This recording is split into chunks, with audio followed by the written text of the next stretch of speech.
اس پرندے نے جلد بازی میں خطرناک قسم کی مچھلی کا شکار کیا، اسے نگل لیا اور آسمانوں میں اڑتا بنا، لیکن بہت جلد اسے احساس ہوا کہ مچھلی پیٹ پھاڑ کر باہر نکل رہی ہے۔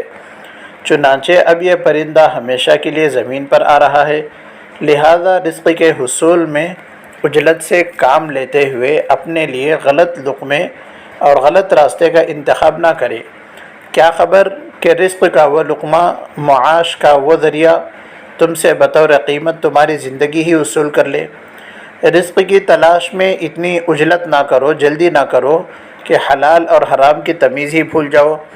جلدی کا کام شیطان کا، اور حلال رزق کا حصول صبر اور یقین کا محتاج ہوتا ہے۔ رزق اللہ کا وعدہ ہے، اسے حاصل کرنے کے لیے غلط راستے اختیار نہ کرو، کیونکہ ہر لقمہ تمہارے اعمال کا آئینہ دار ہے۔